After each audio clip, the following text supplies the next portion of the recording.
오늘 말씀을 통해서 새해 먹고 회복되는 놀라운 은혜가 있기를 축복합니다. 자, 오늘 말씀을 나누기 전에 우리 한 구절의 말씀을 선포하며 나아갔으면 좋겠어요. 레위기 26장 10절 말씀인데요. 한번 띄워주시죠. 예, 우리 같이 한번 읽겠습니다. 시작. 너희는 오래 두었던 묵은 곡식을 먹다가 새 곡식으로 말미암아 묵은 곡식을 치우게 될 것이며. 한 번 더 하겠습니다. 천천히 의미하면서 크게 시작. 너희는 오래 두었던 묵은 곡식을 먹다가 새 곡식으로 말미암아 묵은 곡식을 치우게 될 것이며. 아멘. 자, 하나님께서 계속해서 저번 달 4월 12일 날 3주년 예배 담임 목사 취임식하면서 새벽마다 주시던 말씀을 전 계속해서 하나님께 허락해 주셨어요. 그래서 하나님이 제 마음 가운데 이제는 우리 행복한 교회가 묵은 곡식 먹는 게 아니라 무슨 곡식 먹는 것이다? 새 곡식 먹는 거다. 취하시면 아멘. 여러분 삶 가운데 영적인 것이든 혼적인 것이든 육적인 것이든 간에 어쨌든 간에 하나님 여러분 삶 가운데 새 일을 이미 허락하셨습니다. 허락하신 것을 약속의 말씀을 내가 붙잡고 그 말씀이 성취될 거란 믿음으로 붙잡게 될 때 여러분의 삶은 반드시 새 곡식을 먹는 삶이 되실 줄 믿습니다. 저는 이 말씀을 이렇게 매일 묵상하고 아침 일어나면서 새 곡식 먹어야지, 자면서도 새 곡식 먹는다, 이렇게 제가 선포하면서 나가니까 괜히 제가 기분이 너무 좋아지더라고요. 하나님이 우리 공동체를 너무 사랑하시는구나. 그래, 하나님께서 우리 성도님들 삶 가운데 그 일을 행하실 것을 기대하고 믿음의 눈으로 바라보니까 괜히 저도 모르게 미소가 지어지더라고요. 그래서 제가 행복한 교회 담임 목사로서 행복하다. 저만 행복한가요? 행복하다, 그런 마음이 있어서 여러분도 행복한 말씀 있기를 주님의 이름으로 축복합니다. 오늘 주시는 말씀은 하나님께서 새벽마다 주셨던 말씀인데요. 하나님 이번 주에는 이 말씀을 주라고 하셨어요. 그래서 먼저 단어를 주셨는데 단어는 겉사람과 속사람에 관한 단어를 주셨고, 이 겉사람과 속사람인 한 3-4구절 정도의 구절을 통해서 하나님의 주신 말씀을 여러분과 좀 나누고자 합니다. 오늘 설교 제목은 하나님은 겉사람을 다루십니다 라는 제목을 가지고 여러분과 말씀을 나누고자 합니다. 여러분, 우리가 오늘은 고린도 후서를 읽었는데요. 고린도 후서는 사도 바울이 이 사도권을, 자신의 사도권, 자신의 그 정당성에 대해서 굉장히 대변한 책이 뭐냐면 바로 고린도 후서입니다. 그 당시 고린도 전서에 가서 하나님의 복음을 잘 전하고 나서 들려오는 소식이 뭐냐면 사도 바울은 사도가 아니다. 사도 바울은 예수님의 제자도 아니었으니까 그 사람은 뭔가 자질이 안 된다. 이런 유언비어들이 굉장히 많으니까 이것에 대해서 교인들이 편지를 보내고 답변한 책이 뭐냐면 고린도 후서예요.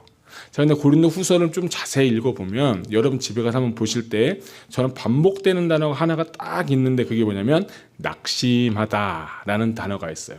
여러분들 집에 가서 한번 보십시오. 낙심하다가 있는데 오늘 16절에도 보게 되면 낙심하지 아니한다라고 하면서 그렇게 하고 1절도 하면 낙심하지 않다라는 단어가 나올 거예요. 사도 바울은 자기가 복음을 전하고 자기가 하나님 말씀을 전했는데 대부분의 사람들이 뭐냐면 당신은 예수님의 진짜 제자도 아니고 사도권도 없고 그리고 나서 당신은 진짜 하나님의 사도가 아닙니다 라고 하는 것에서 항변할 때 그대 대적자가 뭐라고 말하냐면 진짜 당신이 사역자고 진짜 당신이 사도면 당신이 그렇게 핍박받고 매맞고 헐받고 그럴 리가 없다. 당신이 진짜 하나님의 사람이고 사도면 당신은 통해서 놀라운 능력이 나타날 것입니다 라고 하는데 그것이 안 되니까 이 사도 바울 마음 가운데 굉장한 낙심이 된 거예요. 우리가 신앙생활을 하다가 보게 되면 또는 주의 일을 하다가 보게 되면 때로는 원치 않는 오해도 받고 때로는 원치 않는 얘기도 듣고 때로는 이렇게 꼭 해야 되나, 이렇게까지 꼭 내가 하나님의 일을 해야 되나 라는 그런 생각들이 많을 거예요. 그럴 때 사도 바울은 낙심하지 말라는 거예요. 특별히 하나님은요 우리의 삶을 너무나도 참 사랑하시고 귀하게 여기시지만 그 중에서도 특별히 속사람의 강건함 또는 속 사람의 변화를 굉장히 기뻐하신다는 거예요. 좀 쉽게 표현하면 하나님은 사람들은 외모를 보지만 하나님은 뭐를 보신다? 중심을 보신다는 거예요. 그래서 하나님은 우리 사람들은 겉사람을 보고 겉사람을 보면서 칭송하기도 하고 부러워하기도 하고 비난하지만 하나님이 보실 때 겉사람은 아무리 정말 잘나 보여도 속사람, 내면, 중심이 하나님 앞에 바로 섰는지 안 섰는지를 주님은 그것을 먼저 체크하신다는 거예요. 구약적인 개념을 볼 때 여러분 잘 아는 사무엘상에 보게 되면 그 사울 얼마나 대단했습니까? 키도 크고 얼굴도 잘생기고 왕 같은 사람인데 정말 왕이 됐잖아요. 근데 그 사람이 하나님 말씀을 정말 거역하고 하나님 말씀대로 살지 않으니까 하나님 그 사람 왕에서 폐해시켰어요. 그리고 나서 그 사람인 하나님은 중심을 보신다라는 거예요. 그래서 여러분 신앙생활의 관건은 뭐냐면 잘 들으세요. 내 겉사람은 후패하여지고 내 속사람은 날마다 강건해지고 새롭게 되는 것이 우리 신앙생활의 관건이에요. 여러분 정말 이건 중요한 거예요. 많은 분들이 교회에 와서 교회에서 신앙생활 하면서도 야 저분은 저래서 참 귀해 보이고 저분은 저래서 참 좋아 보이고 건강해 보이고 뭐 돈도 많아 보이고 자식도 잘 되고 이런 겉사람을 우리는 보면서 칭송하고 하나님 사랑한다, 하나님 역사하신다라고 얘기하지만 그런데 우리가 정말 점검해 볼 건 하나님의 눈으로 볼 때 그 사람의 속사람은 어떠한지는 아무도 몰라요. 앞에 서 있는 저도 목사님 좋으시니까 목사님이니까 겉모습 겉사람은 목사님과 귀하시다라고 하지만 저도 하나님 앞에 설 때에 속사람은 누가 아냐? 하나님은요. 하나님은 저를 아시는 거예요. 그래서요. 사람은 속일 수 있어요. 사람은요. 정말 눈속임할 수 있어요. 근데요. 하나님은요. 속일 수 없어요.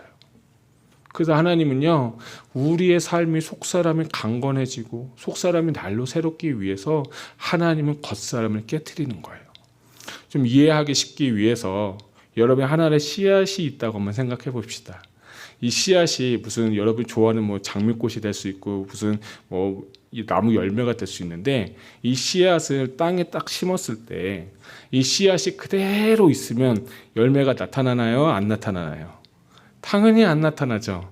그런데 이 씨앗이 그 땅에 들어가서 많은 열기들, 많은 그 부패한 시간 속에서 그 껍질이 깨어지고 그 껍질이 부패해졌을 때 씨앗 안에 있는 생명이 그때서부터 자라기 시작해서 싹이 나오고 줄기를 내고 잎사귀를 내고 꽃을 피우고 그리고 나서 뭘 맺냐? 열매를 맺게 하시는 거예요.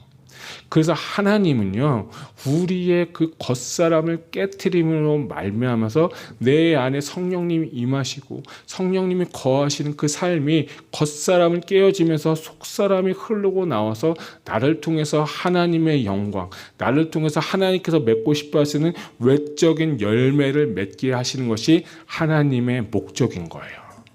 저는 행복한 교회 성도님들은 딱 하나만 알았으면 좋겠어요. 그건 뭐냐? 하나님은 우리의 속사람을 강건하게 하시고 우리의 속사람을 새롭게 하기를 원하신다. 이거 하나만 여러분 알고 가셔도 신앙생활 하는데 정말로 고난이라든지 어려움이라든지 역경이라든지 이 모든 것에서부터 이겨낼 수 있다는 것입니다. 특별히 사도 바울은 이 겉사람을 또 뭐라고 표현하냐면 육이다라고 했고요. 속사람은 영이다라고 했습니다. 그래서 겉사람과 속사람, 육에 속한 사람, 영에 속한 사람 이렇게도 표현할 수 있어요. 근데 저는 말씀을 보다 보니까 연구하다 보니까 예수님이 하신 말씀이 정말 중요하다는 걸 한번 보게 됐어요. 우리 마태복음 7장 20절부터 23절까지는 같이 한번 봉독하도록 하겠습니다. 같이 읽겠습니다. 시작. 또 이르시되 사람에게서 나오는 그것이 사람을 더럽게 하느니라. 속에서 곧 사람의 마음에서 나오는 것은 악한 생각 곧 음란과 도둑질과 산산과 탐욕과 악독과 속임과 음탕과 질투와 비방과 교만과 우매함이니 이 모든 악한 것이 다 속에서 나와서 사람을 더럽게 하느니라. 그러니까 예수님도 겉사람과 속사람에 대해 얘기를 하면서 오늘 마태복음 7장 20절부터 23절 말씀 보면서 너희의 그 겉사람이 중요한 게 아니라 그 속사람에서 나오는 그것이 너무 중요하다는데 그 속사람, 이 예레미야 뭐라고 말씀하시냐면 만물보다 심히 부패한 것이 사람의 마음이라고 했고, 오늘 예수님은 내 마음 가운데서 나오는 그 모든 것이 이 사단의 마음, 악한 생각으로부터 나오는 그 모든 것이 흘러나와서 사람을 어떻게 했냐, 결국에 더럽히게 된다는 거예요. 그래서 여러분, 여기서 하나 우리가 발견한 건 뭐냐면 성령님이 내 안에 임하실 수 있도록 여러분 성령님을 구하시기를 바랍니다. 내 생각, 내 감정, 내 욕심으로 신앙생활 하다가 보게 되면 내 속에서 나오는 그 모든 것들 때문에 영혼들을 더럽히고 사람을 더럽힌다는 거예요. 그래서 성령님이 임하시면 내 안에 주님이 계시고 주님이 보좌를 세우시고 보좌에 앉으셔서 나는 그때부터 내 속에 있는 그 모든 것은 십자가 다 죽고 그때부터 성령님께서 내 안에 계시기 때문에 내가 거듭난 사람으로서 내가 구원받은 성도로서의 삶이 그때부터 시작이 되는 거예요. 그래서 하나님은 영에 속한 사람, 하나님은 그 성령에 사로잡힌 자가 되기 위해서는 어떻게 해야 되냐? 하나님은 그때부터 우리의 겉사람을 부시기 시작하는 거예요. 우리의 겉사람을 그때부터 깨트리기 시작하는 거예요. 오늘 설교 제목처럼 하나님께서 나의 그 겉사람을 다루시기 시작하는 거예요. 그럼 무엇을 통해서 하나님은 우리의 겉사람을 다루실까요? 첫 번째는요, 하나님은 우리의 모든 환경을 통해서 우리의 겉사람을 다루신다는 거예요. 여러분, 요셉을 잘 아시죠? 요셉이 어떤 사람입니까? 하나님의 큰 꿈을 받았고 별들이 자기한테 절하고 볕단들이 자기한테 전했어요. 그런데 그 하나님께서는 그 사람이 그 꿈과 비전대로 쓰시기 위해서는 하나님이 그 요셉에 있는 겉사람을 깨트려야 돼요. 그게 뭐냐면 나 잘났다는 거, 나 정말 아버지한테 사랑받으니까 좀 뽐내는 마음들, 이런 것들을 그 요셉에 갖고 있는 겉사람을 하나님이 깨트리기 위해서는 그 사람의 환경을 통해서 요셉을 변화시키는 거예요. 형들한테 모함을 받아서 보디발의 집에 가게 되고, 보디발에서 열심히 하나님 섬겼더니 보디발의 아내의 집에 가서 아내의 모함을 받아서 감옥에 갔어요. 감옥에 가서도 열심히 섬겼던 것을 보고 하나님께서 그를 쓰셔서 애굽의 국무총리가 되게 하신 거예요. 근데 저는 성경을 보면서 제가 만약 요셉이었으면 어떻게 했을까? 여러분 같으면 요셉 같으면 어떻게 했을 것 같아요? 원망하고 불평하고, 하나님 진짜 살아계신 거 맞아. 하나님 나한테 왜 이렇게 할 수 있어? 왜 하나님을 나를 이곳에 보내서 나 잘못한 것도 없는데, 나 진짜 그래도 하나님 잘 섬겨보려고 했는데, 보디발의 집에 가서 나는 진짜 하나님 뜻대로 살고 하나님 원망하지 않고 하나님 두려워하면서 살아가려고 했는데 왜 나에게 이런 상황과 환경과 여건을 나에게 주시는 거야? 그래서 그가 만약에 원망하고 불평하고 살았더라면요, 그 사람의 겉사람을 절대로 깨어질 수가 없어요. 그래서 하나님은요, 그 사람을 쓰시기 위해서, 그 사람은 영에 속한 사람이 되기 위해서, 국무총리가 되기 위해서 그 사람을 모든 환경 속에 집어넣어서 그 사람의 겉사람을 깨트려 버리는 거예요. 여러분, 우리가 진짜 이걸 보는 건 뭐냐면 하나님은 나를 나보다 너무 잘 알고 계세요. 내가 정말 이것은 겸손하다, 내가 이것은 다 깨어졌다고 할지라도 하나님은 하나님이시고 하나님은 나보다 나를 더 잘 아시는 분이기 때문에 내가 그 상황과 환경과 역경에 있어야 하나님은 그 사람의 겉사람을 깨트려 주시는 거예요. 이것을 고난을 받는 자의 자세라는 걸 보고 싶어요. 여러분, 우리 왜 미국에 왔을까요? 여러분, 왜 우리가 이 핀란드에 왔을까요? 여러분, 왜 우리가 지금 행복한 교회를 왜 섬길까요? 하다가 보면 마음에 안 드는 것도 있으시겠죠. 하나님 내 생각과 너무 안 맞는 것도 있을 수도 있죠. 근데 하나님은요, 그것을 보는 게 아니라 그건 사단의 전략이에요. 하나님은 오늘 이 시간 고린도 후서의 말씀을 근거로 한다면 하나님은 나의 겉사람을 지금 다루고 계시는구나, 이 고백 하나만 해도요, 하나님께 모든 걸 맡기고 하나님 앞에 올려드리면 내 삶을 다루시고 하나님 완벽하신 그분께서 내 속사람은 강건하게, 내 속사람은 새롭게 빚어가시는 줄 여러분 믿으시기 바랍니다. 저는 이게 참 중요하다고 생각해요. 교회에서 왜 갈등이 있고 내 삶 속에서 왜 갈등이 있고 내 삶 속에서 왜 문제가 있을까? 남 탓하지 마시고요. 환경 탓하지 마시고요. 이것은 하나님 날 다루신다는 그 믿음이 여러분 가운데 있었으면 좋겠어요. 최근에 기도하면서 예수님의 그 십자가 사역이 참 제 마음 가운데 묵상이 많이 됐어요. 하나님 예수님께서 십자가를 지시면서 골고다 언덕을 올라가시고 또 골고다 언덕에서 십자가에서 잡혀 죽으시는데 학자들 하는 얘기가 뭐냐면 예수님께서 십자가에 달려 죽으실 때는 그 배옷도 다 실오라기 하나 걸치지 않고 모든 수치와 모든 그 고난을 받고 그 옷에서 십자가에 딱 서 있는 모습이 제 마음 가운데 보여지게 됐어요. 그래서 빨개 벗은 모습으로 십자가에 달려 달리게 계신 모습이 제 눈에 딱 보이게 됐어요. 그 모습을 보면서 주님이 저한테 주신 마음은 뭐냐면 너도 저렇게 할 수 있냐라고 주님 물어보시더라고요. 솔직히 잘 안 되더라고요. 우리는요 조금만 소리 듣고 조금만 더 이상한 일 있으면 자존심에 스크래치 하나만 있으면 바로 떨면서 그냥 좌절하고 낭망하고 넘어지는데 주님은 그 십자가 지고 가시면서 비난도 받고 조롱도 받고 모함도 받고 때로는 원치 않는 그 원수 정말 내가 오해도 사는데 그래도 올라가셨어요. 우리는 그거는 다 경험해요. 근데 십자가에 지셔서 내가 벌거벗긴 모습으로 그 모든 수치를 당하고 있는 그 예수님을 보면서 진짜 저 주님이 보이니까 주님이 그 모습이 보이니까 제 마음 가운데 그 어떤 것도 제 마음 가운데 그 무엇도 저를 다스리지 못한다는 거예요. 그렇지. 예수님이 저렇게 가셨는데 예수님이 저렇게 십자가에 달려 죽으셨는데 나는 그거에 비하면 아무것도 아닌데 그거에 비하면 나는 아무것도 아닌데 왜 나는 그렇게 생각하고 있을까 하면서 굉장히 이번 주 한 주간에 그 모습이 계속 떠오르면서 제 마음 가운데 그런 은혜가 있었어요.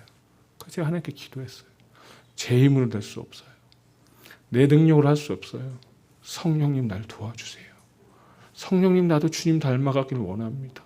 껍데기만 목사고 껍데기만 크리스찬을 살고 싶지 않습니다. 나도 주님이 그 가시는 그곳에 이곳에 있어서 이 환경에서 하나님께서 나를 깨트리시기 원하는 게 있다면 주님 저를 더 많이 깨트려 주시고 주님께서 그 육신의 그 깨트림을 통해서 십자가 달려 죽으신 것처럼 나도 그런 삶 살기 원합니다. 나 도와주세요 하고 제가 하나님께 기도했어요. 여러분 저는 우리 사랑 행복관계 성도님들이 십자가의 그 능력을 여러분 체험하시길 축복합니다.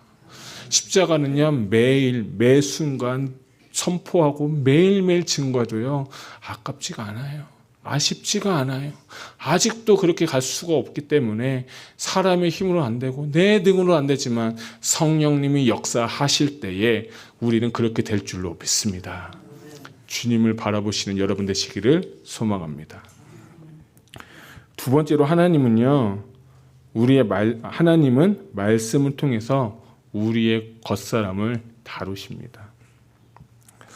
여러분 그 민수기를 보게 되면 이스라엘 백성들이 홍해를 지나서 광야를 지나서 38년 동안 광야 생활을 하게 되는데 그거야말로 우리의 겉사람을 깨뜨리는 가장 좋은 표본과 모범이 되는 게 저는 민수기라고 생각합니다.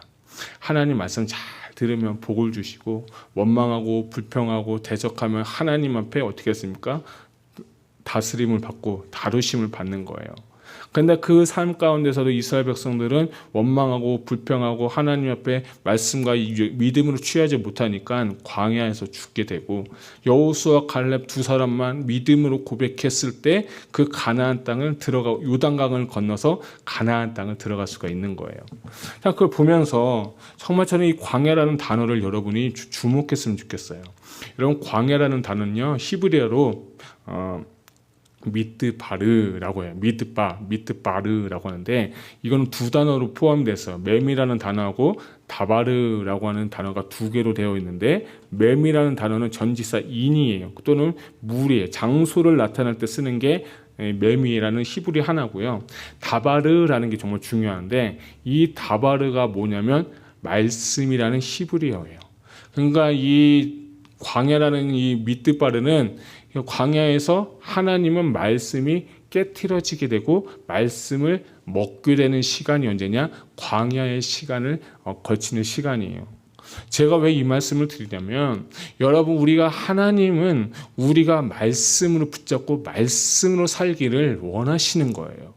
내 생각과 내 방법과 내 뜻과 내 기준에 살면 겉사람은 내 기준에 의해서 살아가지만 이제 성령을 받고 은혜를 받고 내 안에 충만 말씀으로 기준을 삶을 때 내 생각은 달라도 내 방법을 틀려도 내 모든 것이 틀려도 무엇의 기준을 사느냐? 말씀의 기준으로 살기 때문에 우리는요, 말씀의 훈련, 말씀 통해서 나의 겉사람은 깨트려지게 되고 겉사람은 다루심을 받게 되어야 되는 거예요. 우리가 지난주에는 우리 성도님들이 90일 동안 성경 통독을 참 너무 잘해주셔서 제 마음과는 너무 뿌듯했어요. 그래서 우리 장로님하고 권사님이 간증을 하셨는데 제가 집에 가서 거짓말 안 하고 5번씩 또 봤어요. 보면서도 은혜다 너무 감사하다고 했어요. 제가 왜 90일 성경 통독을 강조하냐면 대전에서 사역을 했을 때 부부 목사들을 했을 때 참 개인적으로 어려운 적이 있었어요. 좀 부끄러운 고백이지만 내가 이런 예수님 믿으면 교회를 그만둬야겠다. 사역을 하는 것 떠나는 게 아니라 교회를 그만 나가야겠다 할 정도 제 마음 가운데 너무나도 어려운 일이 생겼어요. 참 부끄럽죠. 목사인데. 근데 그 성경 통독을 매주마다 강의를 이제 해야 되니까 그때 제가 또 그 성도님들과 같이 매주마다 강의를 준비하는데 어떻게든지 해야 되는 거잖아요. 시작을 했으니까. 그래서 그 주일날마다 맨날 강의 또는 화요일날 저녁에도 강의를 하면 어느 날 그 전날이든 며칠 전이든 간에 그 성경 통독 강의를 제가 준비를 해야 돼요. 그 성경 통독 강의를 준비하면서 말씀을 읽고 말씀을 연구하고 말씀을 보면서 제가 그때 그 15주간에 정말로 너무 힘들고 있는 그때 제가 하나 발견하고 체험한 게 있는데 그게 뭐냐면 신기하게 말씀을 연구하고 말씀을 볼 때 그 시간만큼은 어떤 걱정, 염려, 근심이 다 사라지는 것을 제가 경험하게 됐어요. 그 1시간이 지나고 나서 세상 밖으로 오거나 집에 오거나 뭘 하게 되면 제 마음이 너무 괴로운 거예요. 그래서 15주간 첫 몇째 주에는 제가 그때는 그걸 몰랐는데 지나고 나면서 제가 하나 발견한 게 뭐냐면 말씀이 이런 능력이 있구나. 말씀이 나의 삶을 지배하는 거구나. 내가 말씀에 포커스해서 말씀을 정말 집중해서 들어가면 걱정, 염려, 근심은 사라지는구나 하는 것을 제가 1시간 그 매주마다 경험을 하면서 제가 발견한 게 뭐냐면 하나님의 말씀 앞에 내가 들어가게 될 때 하나님의 말씀 통해서 내가 평강과 생명을 얻게 되는 것을 제가 그때 발견하게 됐어요. 여러분 그런 경험 해보셨어요? 저는 그래서 그때 제가 말씀의 능력을 체험하게 됐어요. 그 15주 동안 정말 저한테는 너무 어려웠어요. 목회자인데 좀 너무 부끄러운데 교회 가기가 너무 싫었어요. 그래서 성도님들이 교회 가기 싫다고 하실 때 저 그 마음 충분히 저도 이해해요. 목회자인 저도 그랬는데 성도님들 오죽하실까. 근데 저는 여러분들께 제가 경험했던 걸 조금 나눠드리면 그때마다 말씀을 한번 보세요. 말씀을 읽다가 보게 되면 집중도 안 되고 정말 내 생각을 흔들어 버리니까 이게 말씀이 무슨 말씀이야 라고 하면서도 이해되지 않을 수가 있어요. 근데 말씀을 읽다가 보게 되면 그 말씀의 깊은 뜻, 깊은 그 생수를 먹게 될 때 내 심령이 살아나는 것을 여러분이 경험하게 될 것입니다. 겉사람은 깨어지는데요. 상황 환경은 더 어려워지는데요. 오늘 고린도후서 4장 16절 말씀처럼 내 속사람은 날마다 뭐하게 되는 거예요? 새로워지게 되는 거예요. 새로워지는 경험은 무엇을 통해서 되느냐? 하나님의 말씀, 주님께서 주신 그 말씀을 먹을 때 우리의 심령이 새로워지고 하나 되어지고 자라게 되는 거예요. 그래서 우리 교회 성도님들은요, 말씀 읽으셔야 돼요. 제가 90일 성경통독 하면서 제게 충격적인 간증 하나가 있어요. 성경통독 2기 때가 끝나는데 어떤 여자 권사님 오셨어요. 너무 감사합니다. 목사님 덕분에 일독했습니다. 그래서 저는 하나님께 영광 돌립니다. 라고 했는데 그 다음에 간증이 뭐냐면 목사님 제가 신앙생활 20년 만에 처음으로 성경 일독했어요. 그 얘기가 저한테 너무 충격적이었어요. 진짜로 충격적이었어요. 그래서 제가 그때 결심했어요. 내가 만나는 모든 사람들은 다 일독시켜야겠다.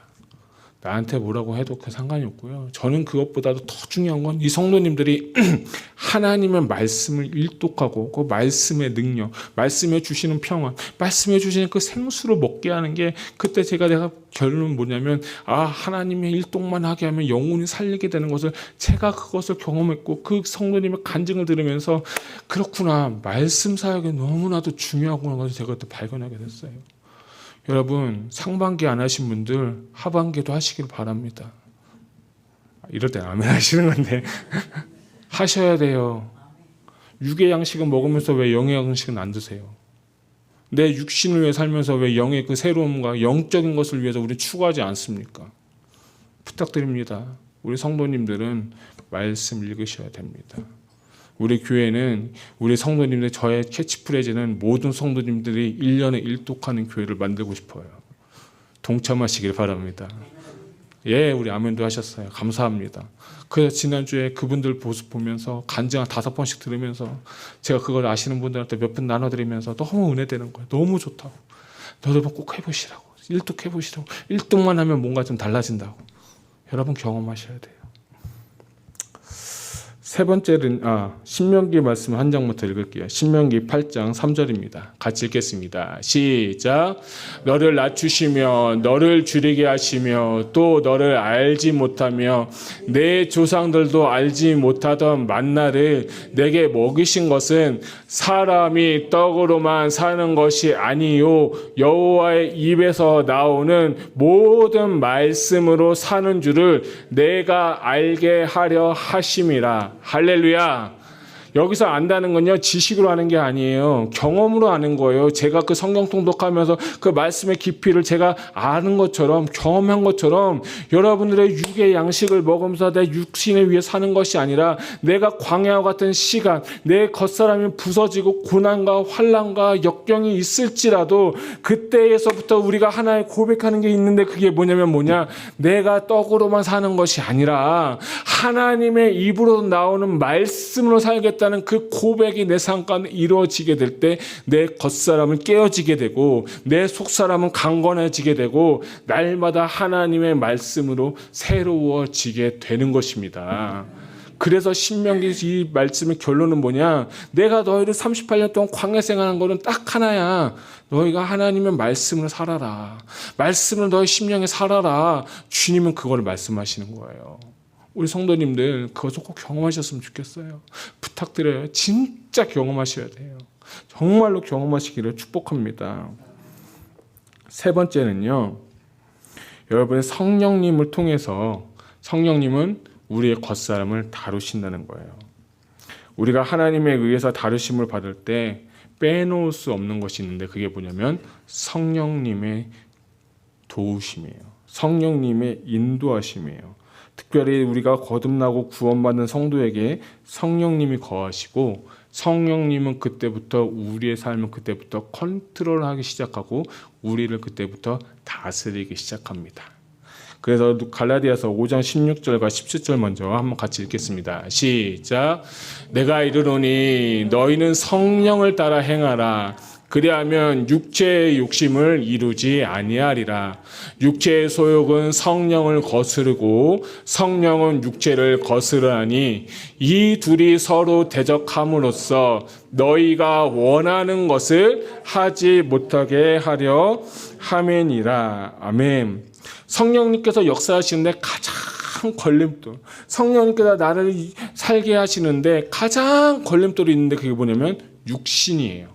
오늘 고린도후서로 표현하면 겉사람이에요. 우리가 성령님에 의해서 살고 싶은 내 마음이 있고 성령에 의해서 살아가야지 하고 있을 때 그런 소원과 마음이 내 마음 가운데 있을 때 내 삶과 또 하나의 법이 있는데 그게 뭐냐면 육신의 법이라는 거예요. 갈라디아서 5장의 말씀은요. 육신의 법과 성령의 법, 성령의 법, 육신의 법이 이것이 서로 충돌한다는 거예요. 근데 많은 분들이 이것을 모르고 그냥 신앙생활 하다 보니까 이거는 성령님께서 하시는 일이야. 이거는 하나님께서 하시는 일이라고 하면서 하다가 보게 되니까 갈등도 있고 어려움도 있게 되거든요.